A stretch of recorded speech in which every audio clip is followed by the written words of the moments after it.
Locked On Baylor has been back since late March. That's a long time. But there's one thing that we skipped over. This is Locked On Baylor.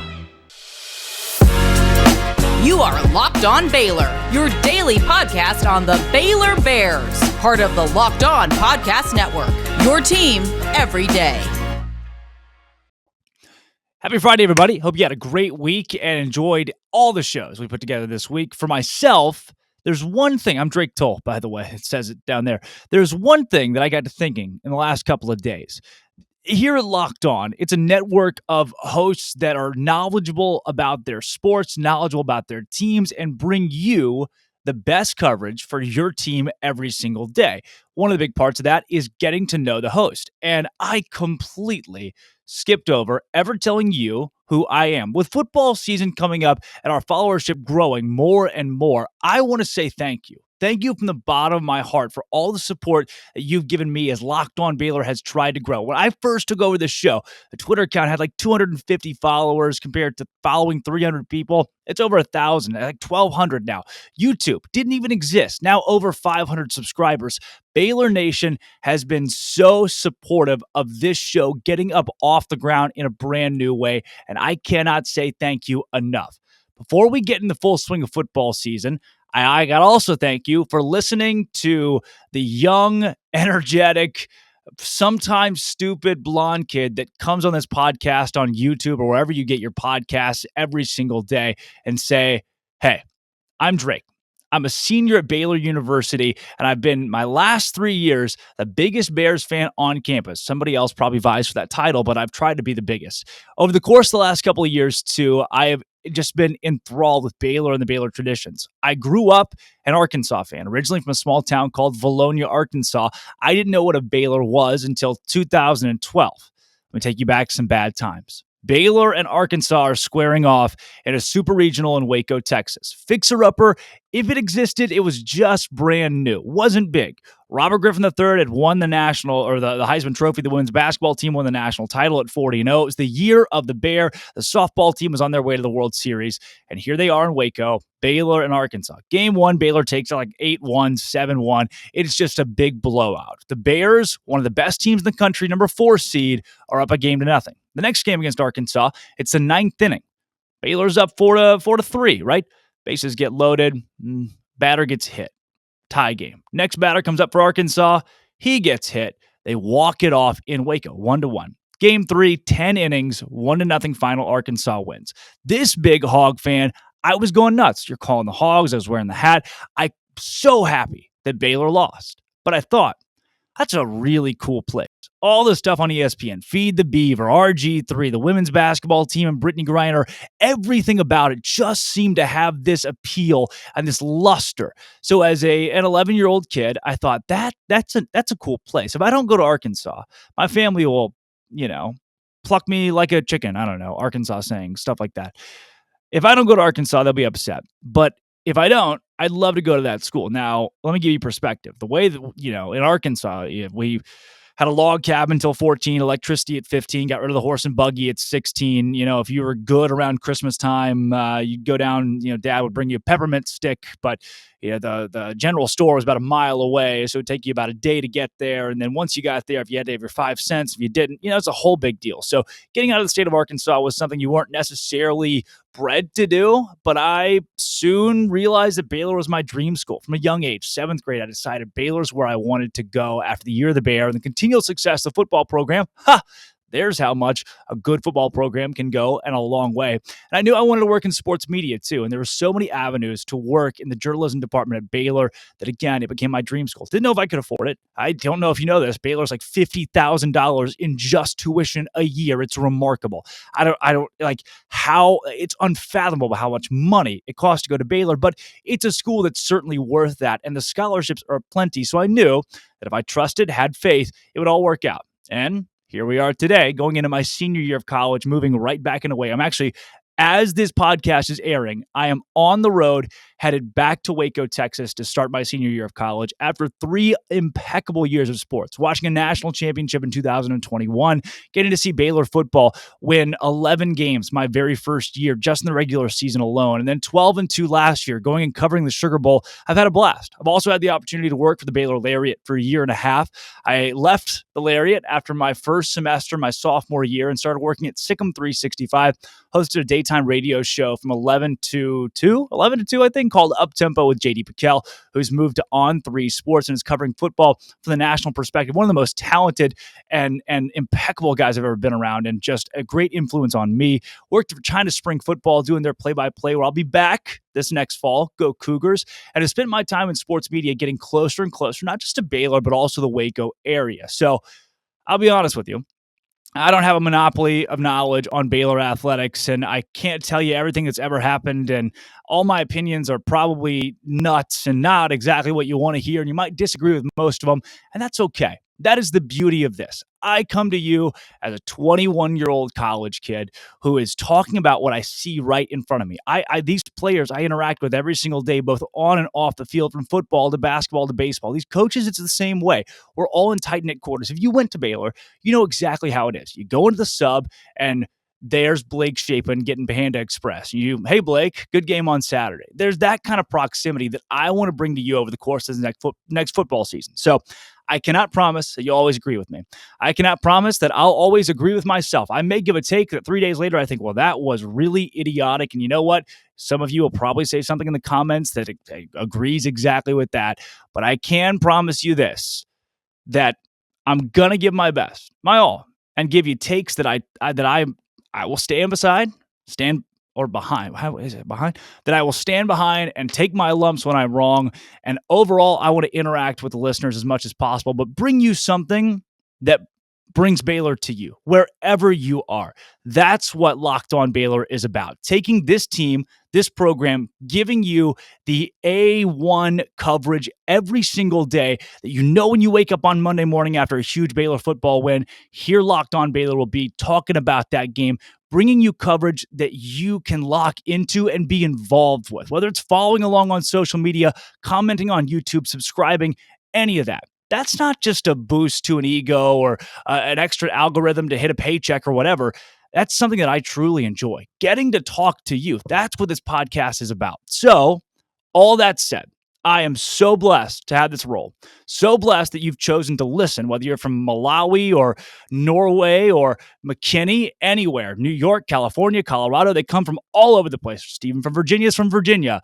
Everybody out there, I'm so blessed by you. I can't thank you enough for this role, and I know this football season is going to be magical from a Locked On Baylor standpoint because of you. So I promise you, I will give you the best coverage that I can possibly conjure up as I continue vying for my degree at Baylor University and going into my senior year. 1 year left, so let's make it a big one, all right? 1 year left. Let's do it big. Speaking of doing things big, boy, you can do it big at you can do it big at BetOnline. It is the fastest and easiest way to check in on all your sports betting needs. From your favorite sports and events, and it's the number one online source for odds, lines, and games. Find reviews and news of every league. Major League Baseball right now, NFL, NBA. What's the live thing? I have not figured out what that is. People are all, live golf. Zero idea. I don't live golf. I die golf. I don't golf. Why? I wordle golf every now and then. Shout out Peter Pope and those guys. Andrew Teagle, Zoocat Brad Brown. NFL, NBA, NHL, esports, even golf. BetOnline continues to be the top online resource for your sports wagering information, live in-game betting, scores, podcasts. BetOnline today. Use your mobile device. See the trends. See the actions. BetOnline.net. It is where the game starts. All right, the next thing that I want to get into, enough of the sappy stuff. Baylor football. Whew. They're pretty good. I'll say it. And Blake Shapin's a big reason why. You're going to hear from Blake Shapin. They're doing these practices and media opportunities where they have the players come out and speak with the media every single week of the off season here as practices pick up. So we'll hear from Blake Shapin, 7 minutes of his press conference actually later on, and I love it. I want to preface it. I know we're still a couple minutes away from that. I'll preface it by saying it's great how mature this guy is and how he's stepped into a starter role. He's got the right head for what's going on here at Baylor. And a big part of that, in my opinion, is Dave Aranda. Despite he's on the defensive side of the ball and not a huge offensive guy, Dave Aranda has still been such an influence on the offensive players. So here I want to give my thoughts on stability in the Baylor program. Dave Aranda has brought something that I don't think Baylor has had since the era of Grant Taff. That's an era that I wasn't alive for. So it's tough to give full perspective, but I've met Grant Taff. I've seen a bunch of the games that he coached in, and I've heard people talk about him, and I can tell there was stability. You might not have always agreed with Grant Taff and his coaching decisions, but by golly, the guy was a field general and commanded respect. That's why there's a statue of Taff on Baylor's campus. Dave Aranda is the first head coach to have that. Art Briles was not widely respected across the board in college football. There was no one asking Art Briles at Big 12 Media Days, what are your favorite things to read? He was an offensive genius, but the defensive side of the ball was okay at best. Dave Aranda is everything. He knows where he has shortcomings offensively and has Jeff Grimes to clean those things up. Dave brings a level of stability that across college football, people are taking notice of. And a big part of that is, again, how the media approaches him from the national scale. Anyone that talks to or about Dave Aranda says the same thing. The guy is just different. There's something about him that you don't see out of almost any head coach you get anywhere. He does things in a strange way that works impeccably. So, for Dave, that's going to bring Baylor a whole lot of wins, and not just this year, I think long term. A big part of that, too, is how these players, mention Blake Shapin, how these players have been able to stick to what Dave Aranda wants to do. Blake Shapin could have transferred, could have thrown in the towel and said, hey, Gary's a guy with like 3 years of eligibility left. What am I going to do? I'm going to go somewhere else, be a starter automatically. Why would I even have to vie? He's not the starting quarterback of Baylor, which gives you the idea he's good enough that he could have been the starter without a competition at a lot of universities across the nation. Shapin's still here. Even better than Blake Shapin, Kyron Drones. Drones is now understanding he has a role on the bench for at least a year or two here. And he's a guy that when he came to Baylor, I thought would be a Heisman caliber talent. I still believe that he's got that in him, and continued development in this program and under Sean Bell is going to bring that for Kyron Drones. Why is he still here? If you were Kyron Drones, if you had that kind of talent, and you knew that you could utilize it at a different university and start right away, even at a smaller school, maybe even a smaller Power 5, like Kansas, we'll say. If you were Kyron Drones, why wouldn't you do that? Why wouldn't you go be a starter? You know that Blake Shapin, you're probably not going to beat him out because he just beat out Gary Bohannon and has been a star on the field.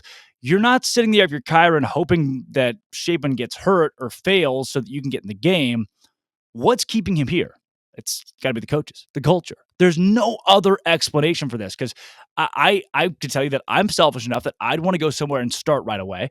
I'd want to go somewhere and play right away, especially when the transfer portal is so prevalent. You can go anywhere you want immediately, get NIL offers, have all of these different opportunities that come from being a starting quarterback at a Power 5 level. Kyron Drones, why wouldn't he chase that? Because Dave Aranda brings a level of stability that even when players don't get to play, they trust him. They trust what he's doing, and they stay. Another great example, Austin Novosad. Maybe I don't think it's a better example just because he's not in college yet, but it's up there in that Notre Dame calls, Texas A&M call, Ohio State calls. That is insane. You look at the NIL numbers from those colleges, hundreds of thousands of dollars that their players are making, especially quarterback position. The quarterbacks in college football, big-time Power 5 starting quarterbacks now could make $1 million playing the college game through NIL opportunities. So why would Austin Novosad go to Baylor where your NIL opportunity to make $1 million probably isn't there, especially not compared to Ohio State, Texas A&M, or Notre Dame? Dave Aranda. That's why I did it. Stability and loyalty. Dave Aranda's stability has created a culture of loyalty that makes players comfortable. What did I say? Dave Aranda's stability has created a thing. Loyalty makes players comfortable. I don't know. I'll make a quote about it later. There is so much to dissect in decisions these players keep making that are in favor of staying with Dave Aranda and trusting Dave Aranda. Austin Novosad, logistical. He's got family that went to A&M. It is a logistical nightmare in so many ways for a guy with deep roots at A&M who's got offers, millions of dollars on the table, and turns all of that down. Could have had it so easy. He chose the hard road. He chose the loyal road because Dave Aranda and this coaching staff produce a culture that is can't miss. Players that are leaving this program are miserable elsewhere, and that's what, or no, they will be, and that's why they don't leave. That's why they come in. Josh White, Jackson Player. That's why those guys are coming to Baylor, not exiting Baylor. They've lost so few athletes from the program under Dave Aranda in the last couple of years, even after 2-7. That shows that Dave Aranda is building something off the field that guys that aren't even on the field still want to be a part of. That is dead in college football. The era of sitting your turn for 3 years and then starting as a redshirt junior and senior, that's done. No one does that anymore. But Dave Aranda has a culture so strong, players don't mind it. Players are okay with that. A la Kyron Drones, who I still believe could be a star in the making. Blake Shapin, who stayed at Baylor despite an intense quarterback battle that he very well could have lost to an older player in Gary Bohannon. Austin Novosad, who turned down millions of dollars to attend Baylor University, trusting Dave Aranda over money. And I get it, trusting somebody over money is great. When that money is millions of dollars, you at least got to take a look at it. That speaks so much to me. And I was just having that thought today. Those were my shower thoughts today. When I sat down and thought, what is happening? I've never seen something like this in my 3 years at Baylor, and even before as someone who grew up a Baylor fan when that clicked for me. Where did this come from? And it all came together. It's Dave Aranda. It's what he's built that is different in college football, and it's the reason that players are doing unique and unconventional things like staying. Already mentioned one of those guys is Blake Shapin. Coming up after this, unless you're on YouTube, coming up right now, Blake Shapin met with the media for a press conference earlier this week, and I'm not a fan of break the fourth wall. I'm not a fan when I put these podcasts together of just throwing in these big, long interview clips. I'd rather just do like 3 minutes of really good stuff in the interviews. His whole 7 minutes were nuts. I was glued. I was glued to this guy. So I know you will be too, because he's got it. So, Blake, take it away. Blake, after being named the starter, is this a different feeling for you? Is it a different level of responsibility? How do you see it? Yeah, for sure. I'm not a backup quarterback anymore, so I got to take full control of everything that's going on the field, and I think I learned a lot of things being the backup and things like that. So stepping up into a leadership role and things like that is key for me right now. Being in that role for the first time, how much does it help having that kind of an experienced offensive line in front of you? It's great. We have a lot of older guys. You already know them, but they're great. It's awesome to have them because they make all the calls up front. It makes my job a lot easier. So all the praise to them. Well, were you glad Coach Aranda made the decision when he did? No uncertainty now coming into camp.